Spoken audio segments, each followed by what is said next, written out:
Russell viper একটা সাপ। Russell viper কি সাপ। ফেসবুকে দেখলাম, টিকটকও, ফেসবুকে টোটাল পাতায় পাতায় শুধু রাসেল ভাইপার, রাসেল ভাইপার। নদী দিয়া বাইসাইতেছে গড়ের কোনার ভিতরে, উড়ানের ভিতরে। এরপরে ইউটিউব থেকে বাইর করে করে, গুগল থেকে বাইর করে করে ছেড়ে দিতেছে। এমন একটা আতঙ্ক সৃষ্টি করছে, এই ইডি ফেসবুকে দেখলে মনে হয় যে নিজের ঘরের ভিতরে ঢুকে রয়েছে, অনেকটা বেজাল ডুবাই দিছে না। এই হলো অবস্থা। 100 বছর আগে রাসেল ভাইপারের খুব একটা ইয়া ছিল, এটা 100 বছরের ভিতরে আর আলোচনায় ছিল না। এই সাপটা হইলো এমন একটা সাপ, সব সাপ কিন্তু যার যার আপন জায়গায় বসে থাকে, মানুষ দেখলে আস্তে আস্তে খৈরা জায়গা, যতক্ষণ তারে আঘাত না করে সে আঘাত করে।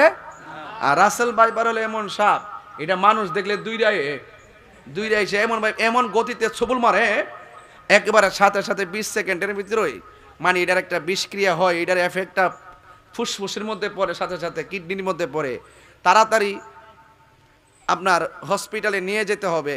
কিন্তু এমন একটা বিষাক্ত সাপ। এখন আসলে কি সাপটা কি এমনভাবে ছড়াই গেছে গা, নাকি তো ফেসবুকের গজব আমরা ধরছে, এটা এখন বুঝতাম পারতাছি না। তো যাই হোক, আল্লাহ পাক সত্য হোক আর মিথ্যা হোক, আল্লাহ পাক আমরা এই বিপদ আপদ থেকে বাঁচাই রাখুক, আমিন গণ। তো এই রাসেল ভাইপারের ডরে এক একজন গরুর কোনা কোনা লাইট দিয়ে দেহে, উড়ানের কোনা কোনা দেহে। আরে বাতিজার ভূত, কবরে যাওয়ার পরে যে কত রাসেল ভাইপার বইয়া রইছে সুদ করে কামড়ায় ভালো গা। আরে হাত তুলে কো, হাত তুলে কো, হাত তুলে কো।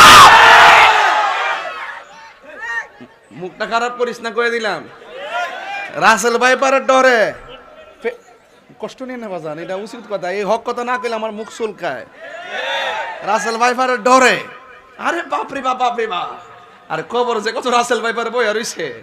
এই রাসেল ভাইপার বলে ওই কবরে সাপের দৈর্ঘ্য হইল 450 কিলোমিটার, দাঁত গুলো হইল 70 গজ লম্বা, পিছনে মাথার মধ্যে হইল মহিলাদের চুলের মতন গুছা, গায়ের মধ্যে হইল দুর্গন্ধ। সুবলটা মারলে 70 গজ মাটির নিচে দেহটা আলাদা করে ডুহাই দিব। তখন কোন উজাইব, কোন বাইদ্য আইব, আর কোন ডাক্তার কাছে যাবা, কোন ভ্যাকসিন লইবা, এই সুযোগ কবরের মধ্যে নাই। এ সুৎকরের গোষ্ঠী, এই কবরের কথা চিন্তা করো। আমার জীবন যদি সাপের কামড়ে যাওয়া লেখা থাকে, আমি বাঁচতাম পারতাম না, আমি বাঁচতাম পারতাম। ক্যামেরা আছে, ক্যামেরা আছে, ক্যামেরা আছে, একটু পিছিয়ে যাও, একটু দেখে যাও না। আরে আস্তে থাক থাক থাক থাক থাক থাক থাক থাক থাক থাক, এটা তাহিরের পাগলা ভূতই মারহাবা জোরে কর। তখন কবরে সাপ আসেনিও, বাইদ্যাকে ধরতার বনি, উজা ধরতার বনি, সুবুল দিলে ভ্যাকসিন দিতার বনি, কোনো কাম হইতো না বাবা, কোনো কাম হইতো না বাবা রে। এক রাসেল ভাইপারের ডরে ফেসবুকে ডোহন জানা বাবা। তো যাই হোক বাবা, তারপরও হে জগর মিশক, আল্লাহ পাক আমরা রে বিপদ থেকে বাঁচাই রাখুক।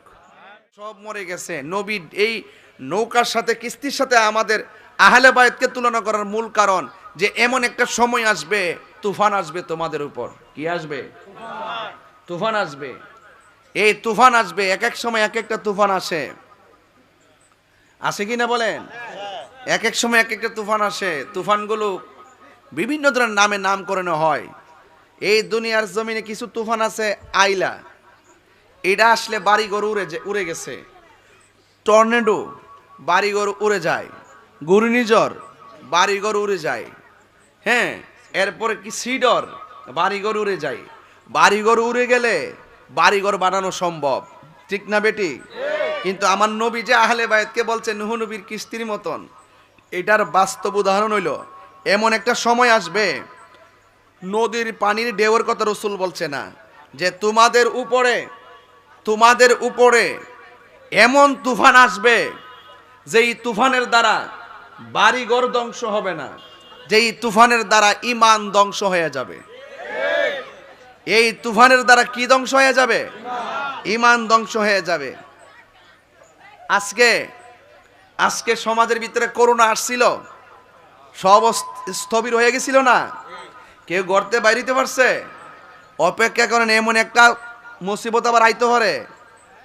করোনা যেমনি নিয়ে গড়ে ডুহাইছে, আবার দেখবা গড়ে গেলে ধরবো। কইব সব বাইরে থাক। আইতাছে কইলাম এক রাসেল ভাইপার না কি নাম, রাসেল বাম্পার ভাইপার না, তুই দিকস বাম্পার। আরে ফোলা রাসেল ভাইপার কোন লাগে, সতর্ক কোন লাগে তো বাজি কি কোন। রাসেল ভাইপার একটা সাপ। রাসেল ভাইপার কি সাপ। ফেসবুকে দেখলাম, টিকটকও, ফেসবুকে টোটাল পাতায় পাতায় শুধু রাসেল ভাইপার, রাসেল ভাইপার। নদী দিয়া বাইসাইতেছে ঘরের কোনার ভিতরে, উড়ানের ভিতরে। এরপরে ইউটিউব থেকে বাইর করে করে, গুগল থেকে বাইর করে করে ছেড়ে দিতেছে। এমন একটা আতঙ্ক সৃষ্টি করছে, এই ইডি ফেসবুকে দেখলে মনে হয় যে নিজের ঘরের ভিতরে ঢুকে রয়েছে, অনেকটা বেজাল ডুবাই দিছে না। এই হলো অবস্থা। 100 বছর আগে রাসেল ভাইপারের খুব একটা ইয়া ছিল, এটা 100 বছরের ভিতরে আর আলোচনায় ছিল না। এই সাপটা হইলো এমন একটা সাপ, সব সাপ কিন্তু যার যার আপন জায়গায় বসে থাকে, মানুষ দেখলে আস্তে আস্তে খৈরা জায়গা, যতক্ষণ তারে আঘাত না করে সে আঘাত করে। আর রাসেল ভাইপার হলো এমন সাপ, এটা মানুষ দেখলে দুইটাই সে এমন গতিতে ছবল মারে, একেবারে সাথে সাথে 20 সেকেন্ডের ভিতরেই মানে এটার একটা বিষক্রিয়া হয়, এটার এফেক্টটা ফুসফুসের মধ্যে পড়ে, সাথে সাথে কিডনির মধ্যে পড়ে, তাড়াতাড়ি আপনার হসপিটালে নিয়ে যেতে হবে। কিন্তু এমন একটা বিষাক্ত সাপ। এখন আসলে কি সাপটা কি এমনভাবে ছড়াই গেছে গা, নাকি তো ফেসবুকের গজব আমরা ধরছে, এটা এখন বুঝতাম পারতাছি না। তো যাই হোক, আল্লাহ পাক সত্য হোক আর মিথ্যা হোক, আল্লাহ পাক আমরা এই বিপদ আপদ থেকে বাঁচাই রাখুক, আমিন গণ। তো এই রাসেল ভাইপারের ডরে এক একজন গরুর কোনা কোনা লাইট দিয়ে দেহে, উড়ানের কোনা কোনা দেহে। আরে বাতিজার ভূত, কবরে যাওয়ার পরে যে কত রাসেল ভাইপার বইয়া রইছে সুদ করে কামড়ায় ভালো গা। আরে হাত তুলে কো, হাত তুলে কো, হাত তুলে কো। মুখটা খারাপ করিস না, কয়ে দিলাম। রাসেল ভাইপারের ডরে কষ্ট নিয়ে না বাজান, এটা উচিত কথা। এই হক কথা না কইলে আমার মুখ চুলকায়। রাসেল ভাইপারের ডরে, আরে বাপরে বাপ, বাপরে বাপ। আর কবর যে কত রাসেল ভাইপার বইয়া রইছে, এই রাসেল ভাইপার বলে ওই কবরে সাপের দৈর্ঘ্য হইল 450 কিলোমিটার, দাঁত গুলো হইল 70 গজ লম্বা, পিছনে মাথার মধ্যে হইল মহিলাদের চুলের মতন গুছা, গায়ের মধ্যে হইল দুর্গন্ধ, সুবলটা মারলে 70 গজ মাটির নিচে দেহটা আলাদা করে ডুহাই দিব। তখন কোন উজাইব, কোন বাইদ্য আইব, আর কোন ডাক্তার কাছে যাবা, কোন ভ্যাকসিন লইবা, এই সুযোগ কবরের মধ্যে নাই। এ সুৎকরের গোষ্ঠী,